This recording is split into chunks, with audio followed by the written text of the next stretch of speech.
Hi guys, I am Shivam Gupta. Welcome to Moxin MBA preparation. I hope आप लोग का preparation बढ़िया चल रहा होगा। So guys, this video is all about CAT quants paper attempt strategy for 99 percentile. Guys देखो, सबको पता है कैट के लिए अब 10 डेज रह गए हैं। इस टाइम पे मेन चीज़ क्या है? रिविजन। और मैं बात करने वाला हूँ कि 99 परसेंटाइल अगर आपको टच करना है क्वांट सेक्शन में, तो गाइस ये रियलिटी है कि अब जो टाइम बचा है उसमें आपका माइंडसेट बहुत बड़ा रोल प्ले करेगा, मोर देन द नॉलेज। ठीक है, बिकॉज गाइस देखो, 99 परसेंटाइल की मैं बात करूँ ना, तो उसके लिए आपको बहुत कोई क्वांट विजार्ड बनने की ज़रूरत नहीं होती है। क्योंकि अगर आप 5 साल का पेपर उठा के देखो तो लास्ट 5 साल के पेपर में कट ऑफ कितना गया है? कट ऑफ गया है around 50% of the total paper. मतलब 30 से 33 मार्क्स आपको लाने होते हैं क्वांट सेक्शन में। दैट इज 10 से 11 क्वेश्चन आपको ठीक करने होते हैं। इसको अगर आप ऐसे देखो, 22 क्वेश्चन आते हैं कैट में। 22 में से आप 10 से 11 क्वेश्चन छोड़ सकते हो। ठीक है, तब भी आपका 99 परसेंटाइल आ जाएगा। ठीक है, तो इन शॉर्ट आपको 10 से 11 क्वेश्चन ठीक करने होते हैं क्वांट सेक्शन में। ठीक है, अब किसी ने अगर बेसिक लेवल की भी अंडरस्टैंडिंग करी है, कुछ थोड़ा बहुत पढ़ा है 2-3 महीने में, तो उसको पेपर में 10 क्वेश्चन तो आते होंगे, वो तो आते होते हैं। पर मेन प्रॉब्लम कहाँ पे आती है कि वो 10 क्वेश्चन आप ढूंढ नहीं पाते हम लोग। ठीक है, अब गाइस देखो, बोलना बहुत ईजी है कि 10 क्वेश्चन कर लो बाकी छोड़ दो, बट वहाँ टाइमर चलता है, तो इतना ईजी नहीं है। ठीक है, तो यहाँ पे आपको मेन फोकस कहाँ पे करना है गाइस? आपको अपने माइंडसेट में फोकस करना है। ठीक है, और ऐसा क्यों होता है गैस कि आपको पता है कि आपको 10 ही क्वेश्चन ढूंढने हैं, स्टिल नहीं हो पाता, टाइम निकल जाता है। सबसे बड़ा रीज़न क्या है पता है इसका? सबसे बड़ा रीज़न है ईगो। ईगो मतलब क्या? हम लोग जब कोई क्वेश्चन करते हैं तो हम लोग के माइंड में क्या चलता है कि ये क्वेश्चन मेरा आना ही चाहिए। हम लोग का माइंडसेट शुरू से रहता है कि हमको सारे क्वेश्चन आने चाहिए। तो जो भी क्वेश्चन सामने आ जाता है वो हम करना स्टार्ट कर देते हैं उसको। ठीक है, और बैक ऑफ द माइंड क्या चलता है कि ये टॉपिक मैंने काफ़ी पढ़ा था, मैंने बहुत सारे वीडियोज़ देखे थे, बहुत सारे टेस्ट दिए थे, मेरा आना ही चाहिए। तो हम लोग क्वेश्चन के पीछे पड़े आते हैं। ठीक है, बट आपको ये गैस माइंडसेट रखना पड़ेगा कि आप चाहे कितना ही पढ़ लो, आपको 3-4 क्वेश्चन छोड़ने ही पड़ते हैं। ठीक है, मतलब ये मान के चलो कि आप सब कुछ करके नहीं आने वाले हो वहाँ पे। सब कुछ करने चक्कर से ही गड़बड़ जाता है। क्योंकि गाइस देखो, सही सिंपल सी बात है ना कि अगर आप पूरे साल पढ़ रहे हो तो आपने हर चैप्टर को बहुत अच्छे से पढ़ा होगा, तो माइंड में ऐसा रहता है कि हम कोई क्वेश्चन छोड़ें क्यों। ठीक है, बट वही प्रॉब्लम कर देता है। क्योंकि देखो, आपको समझना पड़ेगा कि ये एक एक्चुअली मैनेजमेंट एग्जाम है। वो यहाँ पे ये चेक कर रहे हैं कि आप कितने अच्छे मैनेजर हो। तो डेलिबरेटली आपको स्टार्टिंग की कुछ क्वेश्चन काफ़ी लेंदी दे देंगे, जिससे आप फंसो, आपका टाइम वेस्ट हो और आगे ना जा पाओ आप। ठीक है, तो यहाँ पे एक्चुअली एफिशिएंसी चेक करी जा रही है, आपको ये समझना पड़ेगा। आपको यहाँ पे ये प्रूफ नहीं करना कि मैंने 8 लाइन का एलिगेशन क्वेश्चन कर लिया, बहुत खुश हो गए। अगर आपने आंसर दे भी दिया तो 8 मिनट लग गया, क्या फ़ायदा हुआ उसका? इससे अच्छा आप 3 क्वेश्चन ज्योमेट्री की ईजी कर लेते, है ना? तो आपको ये माइंडसेट रखना है कि आपको हर क्वेश्चन करके सही नहीं आना है। मतलब ये नहीं है कि 3 से 4 क्वेश्चन ऐसे होंगे जो लेंदी होंगे, जो आपको छोड़ने ही हैं, क्योंकि सब कुछ के चक्कर में गड़बड़ हो जाता है। तो art of leaving the questions पूरा गेम होने वाला है। ठीक है, और ये चीज़ सिर्फ प्रैक्टिस से आ सकती है। मैं या कोई भी कितना ही बोल दे कि आप 10 क्वेश्चन करके आओ बाकी छोड़ दो, बट जब तक खुद प्रैक्टिस नहीं करोगे नहीं होगा। और गैस अगर आप 9-10 क्वेश्चन कर लेते हो सही, तो 98-99 परसेंटाइल आ जाता है।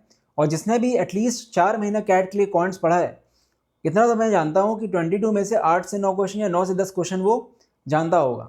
बट प्रॉब्लम वही आती है कि आप लास्ट क्वेश्चन तक पहुँच पाओगे कि नहीं पहुँच पाओगे।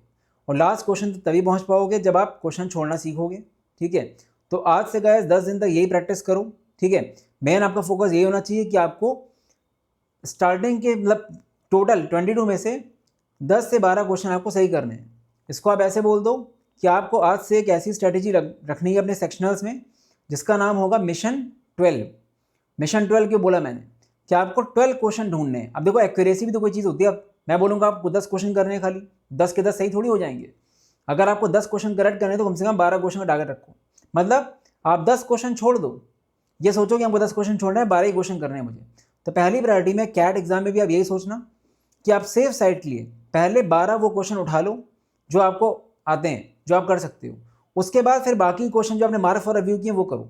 ठीक है, अब गाइस ऐसा नहीं बोल रहा हूँ कि आपको बाकी करने ही नहीं। अब ऐसा नहीं कि पेपर ईजी आ गया, 16 क्वेश्चन सब कोई करके आ रहा है, 12 करके आ रहे हो। मैं क्या बोल रहा हूँ? मैं बोल रहा हूँ कि स्टार्टिंग में पहली प्रायोरिटी में आपको वो 12 क्वेश्चन करने हैं जो आपके स्ट्रॉन्ग टॉपिक्स हैं।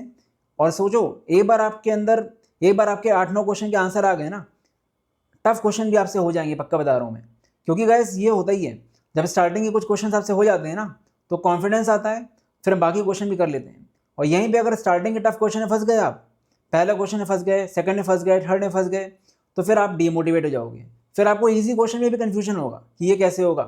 ठीक है, इसलिए बोल रहा हूँ कि ये स्ट्रैटेजी 10 दिन के लिए लगा लो। अगर सेक्शनल टेस्ट बचे हैं आपके पास तो मेरे कहने पे 10 दिन सिर्फ यही फोकस करो, अपने पूरे साल जो रिवीजन जो पढ़ा है उसको रिवाइज करो, और मॉक में बस ये देखो सेक्शनल्स में कि आपको मिशन 12 हमको 12 क्वेश्चन उठाने हैं जो मुझे आते हैं। 12 जब उठाओगे तो 9-10 सही होंगे, मैं कहता हूँ 9 नहीं हुए 8 सही हो गए, 7-8-9 क्वेश्चन भी सही हो जाएंगे ना, तो भी आप 97-98% ले आओगे। तो मतलब जिसने, अब ये देखो 9-10 क्वेश्चन ना वो भी सही कर सकता है जिसने बहुत ज़्यादा नहीं पढ़ा है, ठीक है। बहुत टफ क्वेश्चन कभी नहीं पढ़े तब भी आप ला सकते हो अगर स्मार्ट स्ट्रैटेजी लगाओ, ठीक है। मैं आपको रियल लाइफ एग्जांपल देता हूँ। मेरी कज़िन है, ठीक है, उसने क्या किया कि जब कैट का पेपर स्टार्ट हुआ उसका, तो स्टार्टिंग के 4 क्वेश्चन में उसके 10 मिनट वेस्ट हो गए और एक भी क्वेश्चन नहीं बना। पहला क्वेश्चन भी नहीं आया, सेकंड भी नहीं आया, थर्ड भी नहीं आया, फोर्थ भी नहीं आया, क्योंकि वो हर क्वेश्चन में टाइम स्पेंड हो रहा था, ठीक है। फिर कामली हैंडल किया कि जो मुझे आता है मैं बाकी वो करते हैं, स्किप करते करते कुछ 7 से 8 क्वेश्चन ठीक कर दिए और 93-94% क्वांट्स में आ गया। सोचो तो कितना इंपॉर्टेंट था माइंडसेट का गेम। अगर 4 क्वेश्चन के बाद कोई डिमोटिवेट हो जाता कि मेरा नहीं हो रहा, आप कभी देख लेना, अगर आपके स्टार्टिंग के 4 क्वेश्चन किसी मौके नहीं बने ना क्वांट्स में, तो फिर आपका आगे पेपर करने का मन ही नहीं करेगा। तो अपने आप को संभालना बहुत मुश्किल होता है एग्जाम टाइम में, ठीक है। तो आप ये सोचो कि आपको हर क्वेश्चन के साथ इक्वली टाइम स्पेंड करना है, मतलब है ना, मतलब किसी क्वेश्चन को 6 मिनट क्यों देना है मुझे जब बाकी क्वेश्चन भी हैं। कैट ये तो नहीं बोल रहा है, कोई भी एग्जाम नहीं बोल रहा कि आपको ये क्वेश्चन करो तभी आपको अच्छा परसेंटाइल मिलेगा, ठीक है। तो आपको ये समझना पड़ेगा कि हर क्वेश्चन सॉल्व करने के लिए नहीं होता है। एट द एंड ये मैनेजमेंट एग्जाम है, वो आपको ये चेक करते हैं एट द एंड कि आप कितने अच्छे मैनेजर हो, आप कितने एफिशिएंट हो, कहाँ पे आपको टाइम देना चाहिए, कहाँ पे नहीं देना चाहिए, ठीक है। ये अगर स्मार्ट स्ट्रैटेजी आप समझ जाओगे, ये सिर्फ और सिर्फ प्रैक्टिस से ही आ सकती है। तो अब जितना टाइम बचा है ये स्ट्रैटेजी लगा के देखो और देख लेना आपका स्कोर काफ़ी बूस्ट होगा। ये मतलब उन लोग के साथ भी काम करता है जिन्होंने बहुत ज़्यादा नहीं पढ़ा है कैट के लिए, बेसिक ही बेसिक पढ़ा होगा, बट वो स्मार्ट स्ट्रैटेजी लगा के 7-8 क्वेश्चन ठीक करके आएंगे, ठीक है, और आराम से 96-97% तो लेके आएंगे क्वांट सेक्शन में। और जो सब कुछ करना चाहते हैं कि पहला क्वेश्चन आया वो भी करेंगे, दूसरा भी करेंगे, तीसरा भी करेंगे, चाहे लेंदी हो चाहे टफ हो, तो गड़बड़ जाता है, ठीक है। तो कंक्लूजन क्या है इस वीडियो का, आपके स्ट्रॉन्ग टॉपिक्स आपको बताएं कि कौन सा। ऐसा होता होगा ना आपके साथ मॉक्स में क्वेश्चन कोई सामने आया नंबर्स का, आपको नंबर्स आता है तो आप खुश हो जाते होगे देख के। अर्थमेटिक का 9 लाइन का कोई क्वेश्चन आ गया टीएसडी का, आपको अच्छा नहीं लगता होगा। तो ये होता है स्ट्रॉन्ग एंड वीक एरिया, है ना। तो जो आपको नहीं अच्छा लग रहा उसको आप स्किप करना है पहले राउंड में, जो आपको अच्छा लगता है कि हम कर लेंगे, ठीक है। बिकॉज किसी टॉपिक से फीलिंग बन जाती है ना कि हाँ ये टॉपिक मेरा अच्छा है मैं कर लूँगा। जैसे किसी की अलजेब्रा बहुत अच्छी है, क्वाड्रेटिक क्वेश्चन देख के खुश हो जाएगा, तो ये आपको समझना है, ठीक है। तो 1 से लेकर 22 तक मतलब ये होना ही नहीं चाहिए कि कोई क्वेश्चन आप देख ही नहीं पाए, ये बहुत गलत स्ट्रैटेजी हो जाएगी। मतलब 1 से लेकर 22 तक सब क्वेश्चन आपके देखे होने चाहिए, बिकॉज एंड में क्वेश्चन कभी कभी ईजी भी होते हैं। अब ये मत करना कि पीछे से स्टार्ट कर दें, ऐसा मत करना, स्टार्टिंग से ही करना, ठीक है। बस आप स्किप करने की हैबिट समझ जाओ कि स्किप कैसे करना है क्वेश्चन आपको। तो जो आपके फैमिलियर टॉपिक्स हैं वो करो पहले, जो आपको नहीं चलते हैं स्किप करो। और आपका टारगेट क्या है, मिशन 12, बस ये चीज़ करोगे तो देखना फिर आप ये अब 3-4 मॉक में करके देख लो, फिर देखना कैसे आपका परसेंटाइल बूस्ट नहीं होता है, ठीक है। क्योंकि हर चीज़ आना, बहुत हाई लेवल के कॉन्सेप्ट्स आना इस टाइम पे ज़रूरी नहीं है, ठीक है। क्योंकि अब 10 दिन बचे हैं, आप अगर बहुत ज़्यादा हाई लेवल का पढ़ लोगे तो भी वहाँ पे वो छोड़ना ही है आपको, क्योंकि टाइम ही नहीं होता है ना इतना करने का, ठीक है। इसलिए तो आपका बहुत ही स्मार्टली काम करना है। तो मेरे ख्याल से क्लियर हो गया, इस पर वर्क करो और सबको हेल्प मिलेगी। एटलीस्ट मतलब जिसने कुछ भी नहीं पढ़ा है ना, मैं मानता हूँ 2 महीने 2.5 महीने पढ़ा है, जिसकी क्वांट्स बहुत भी वीक है, वो भी 22 में से 6 क्वेश्चन ढूंढ लेगा ना अगर, और 6-7 क्वेश्चन में 90% प्लस आ ही जाएगा क्वांट सेक्शन में, ठीक है, जो कि डिसेंट परसेंटाइल है। चलो all the best, bye bye.